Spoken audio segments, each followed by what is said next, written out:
Friends, स्वागत है आप सबका हमारे चैनल एग्रीकल्चर पॉइंट में। और दोस्तों, मैं आज का पेपर लेकर आया हूं BSc honours agriculture fourth semester का जो पेपर होना है आपका डेयरी साइंस का। ये बुंदेलखंड यूनिवर्सिटी में चलता है पेपर डेयरी साइंस का। ये प्रीवियस ईयर का क्वेश्चन पेपर है, क्योंकि इस पेपर से आपके क्वेश्चन बहुत ही ज़्यादा आने वाले हैं। तो क्वेश्चन को किसी भी क्वेश्चन को आपको मिस नहीं करना है और एक क्वेश्चन को आप बहुत कायदे से देखेंगे, क्योंकि इसी पेपर से आपके प्रश्न आने वाले हैं। क्योंकि प्रीवियस ईयर से बहुत सारे क्वेश्चन पूछे जाते हैं। और चैनल पर आप नए हैं तो चैनल को सब्सक्राइब कर लीजिए, क्योंकि इसी प्रकार की यूनिवर्सिटी से संबंधित आपको वीडियो मिलती रहती है। तो चलता हूँ क्वेश्चन नंबर इसमें एक से मैं स्टार्ट करता हूँ कि UHT उपचारित दूध को अधिकतर पैक किया जाता है तो किसमें दोस्तों पैक किया जाता है? तो ऑप्शन इसमें कौन सा राइट है? सी है, पिलो पैक में कराया जाता है, तो ऑप्शन सी इसका राइट है। नेक्स्ट क्वेश्चन आता है, निम्नलिखित में से कौन सा संगठन भारत में डिब्बाबंदी संबंधी क्रियाकलापों की निगरानी करता है? तो कौन करता है निगरानी? तो इसमें ऑप्शन आपका सी वाला राइट है, FSSAI करता है। तो कौन करता है? फसाई करता है। नेक्स्ट क्वेश्चन आता है 18 नंबर है इसमें कि डिब्बाबंदी का निम्नलिखित में से कौन सा कार्य है? तो डिब्बाबंदी का कार्य क्या क्या होता है?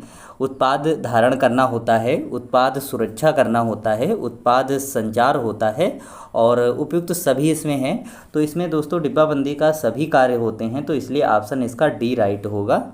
नेक्स्ट क्वेश्चन है, UHT उपचारित दूध का क्या लाभ है? तो UHT जो द्वारा जो उपचारित दूध होता है उसका क्या लाभ होता है?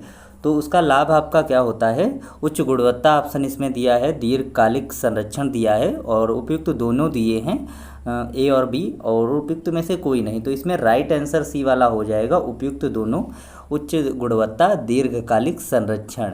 नेक्स्ट क्वेश्चन आता है, पाश्चुरीकरण उपकरण में फ्लो डाइवर्जन वाल्व FDD के कार्य करने का आधार है। तो क्या कार्य करने का आधार है? इसमें ऑप्शन दिया है धरण समय, फिर ऑप्शन आता है धरण तापमान, फिर ऑप्शन है आपका बहाव का दबाव, फिर है उपयुक्त में से कोई नहीं। तो ऑप्शन इसका कौन सा राइट है? इसमें ऑप्शन आपका बी राइट है, धरण तापमान, होल्डिंग टेम्परेचर। नेक्स्ट क्वेश्चन आता है, दूध की अधिकतर केसीन प्रोटीन की प्रावस्था होती है। तो कौन सी प्रावस्था होती है? तो इसमें ऑप्शन कौन कौन से दिए हैं? कोलाइडल कण, इमल्सन कण, घुलित कण और उपयुक्त में से कोई नहीं। तो ऑप्शन इसमें कौन सा राइट हो जाएगा? कोलाइडल कण ऑप्शन राइट होगा।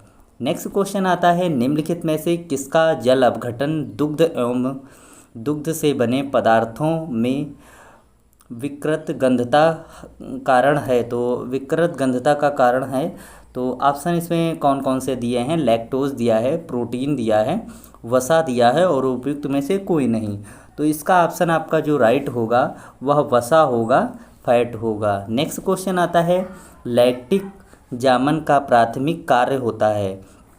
तो लैक्टिक जामन का प्राथमिक कार्य होता है, इसमें ऑप्शन आपका दिया है लैक्टिक अम्ल उत्पादन, नेक्स्ट है ऑप्शन गंध उत्पादन, नेक्स्ट है सुगंध उत्पादन और नेक्स्ट ऑप्शन है एल्कोहल उत्पादन।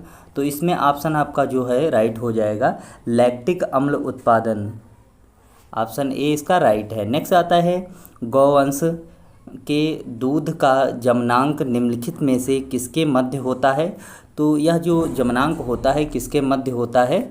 तो इसमें ऑप्शन दिया है 0.612 से 0.675 डिग्री सेंटीग्रेड और 0.512 से 0.575 डिग्री सेंटीग्रेड और ऑप्शन दिया है 0.412 से 0.475 डिग्री सेंटीग्रेड और नेक्स्ट ऑप्शन है 0.312 से 0.375 डिग्री सेंटीग्रेड। तो ऑप्शन इसमें आपका कौन सा राइट हो जाएगा? तो इसमें ऑप्शन आपका बी वाला राइट है, 0.512 से 0.575 डिग्री सेंटीग्रेड। नेक्स्ट क्वेश्चन आता है, दूध का रंग हल्का पीला होने का कारण होता है। तो उसमें उपस्थित है, तो कैरोटीन उपस्थित जब होती है दूध में तो हल्का पीला रंग हो जाता है और कभी कभी दोस्तों क्वेश्चन ये भी पूछ लेता है कि दूध, गाय के दूध का पीला रंग किसके कारण होता है, तो कैरोटीन के कारण होता है, और यह दोस्तों हरे चारे से प्राप्त होता है। नेक्स्ट दोस्तों आता है क्वेश्चन। उससे पहले मैं आपको बता दूं कि चैनल पर आप यदि नए हैं तो चैनल को सब्सक्राइब कर लीजिए, क्योंकि आपकी यूनिवर्सिटी से संबंधित सारे वीडियो मैं आपको देता रहता हूं। और ये पेपर आपको तो कॉलेज में मिलता नहीं है, लेकिन मुझे मिल गया है, तो मैं हल करके आपको दिखा रहा हूं, और इससे बहुत सारे क्वेश्चन आएंगे।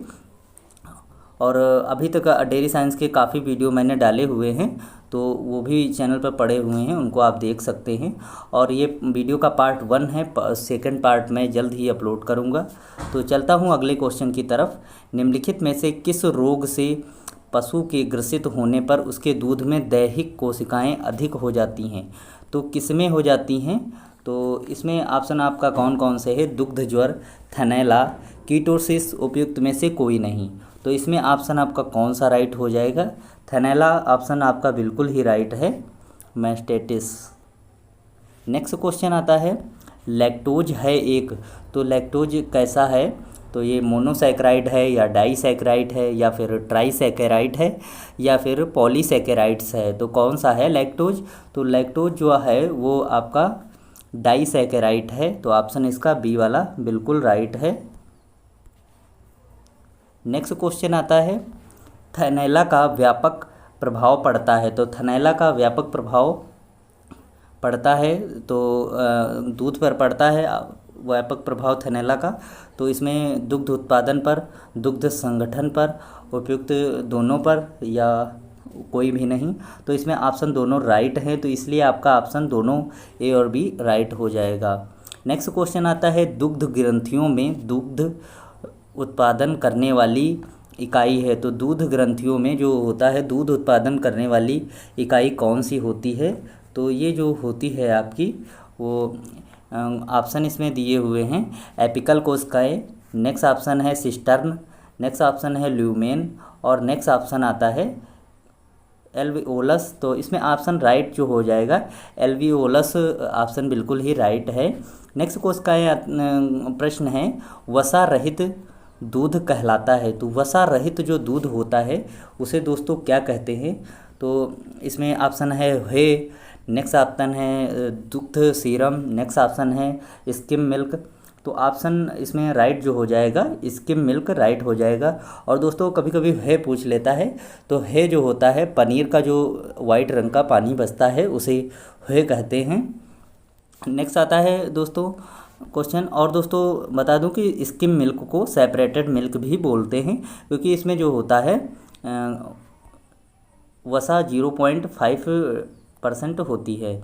नेक्स्ट क्वेश्चन आता है, वह जीवाणु जिनकी जैविकीय क्रियाशीलता हेतु तो अनुकूलतम तापमान 0 से 20 डिग्री सेंटीग्रेड के मध्य होता है, किसके समूह को कहते हैं? तो उसके समूह को क्या कहेंगे? तो इसमें ऑप्शन आपके कौन कौन से दिए हुए हैं? तो इसमें ऑप्शन है उष्म प्रिय, नेक्स्ट ऑप्शन है मध्य तापरागी, नेक्स्ट है शीत प्रिय, नेक्स्ट ऑप्शन है उपयुक्त में से कोई नहीं। तो इसमें राइट आंसर जो आपका हो जाएगा वो मध्य तापरागी होगा, तो ऑप्शन बी राइट है। नेक्स्ट क्वेश्चन आता है, निम्नलिखित में से कौन सा परीक्षण रासायनिक रंग के अवकरण के आधार पर सूक्ष्म जीवों की क्रियाशीलता को परखने हेतु प्रयोग में लाया जाता है? तो कौन सा परीक्षण लाया जाता है? तो ऑप्शन इसमें है RBRT। इसमें ऑप्शन दोस्तों सॉरी इसमें गलत मैंने पढ़ लिया, ऑप्शन इसमें ए वाला दिया है MBRT, नेक्स्ट ऑप्शन है CBO, नेक्स्ट ऑप्शन है अम्ल परीक्षण, नेक्स्ट ऑप्शन है नन ऑफ दीज, मतलब कोई भी नहीं, उपयुक्त कोई नहीं।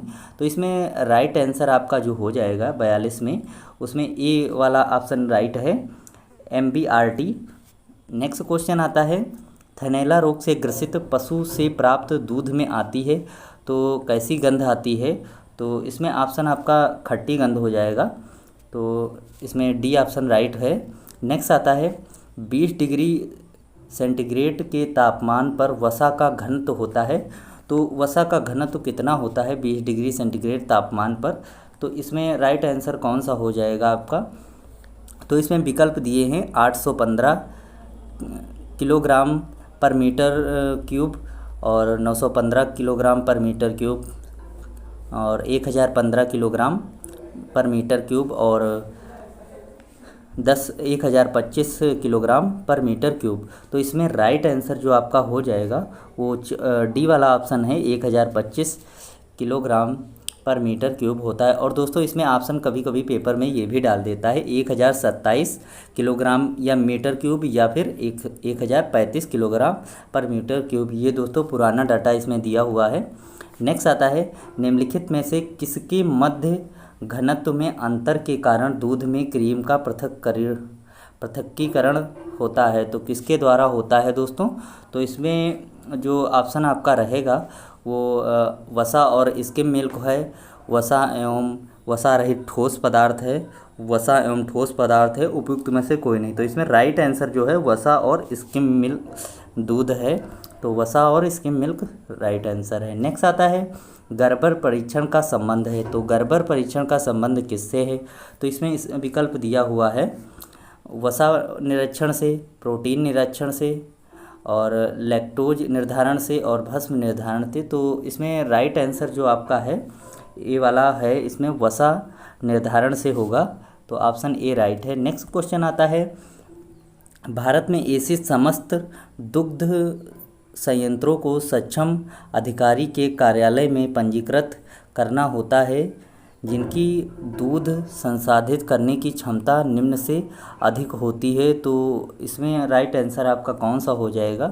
तो इसमें राइट आंसर आपका सी वाला हो जाएगा, 10,000 लीटर प्रतिदिन होता है। नेक्स्ट क्वेश्चन आता है, क्रीम सेपरेटर से आमतौर पर प्राप्त होता है। तो क्रीम सेपरेटर से आमतौर पर क्या प्राप्त होता है?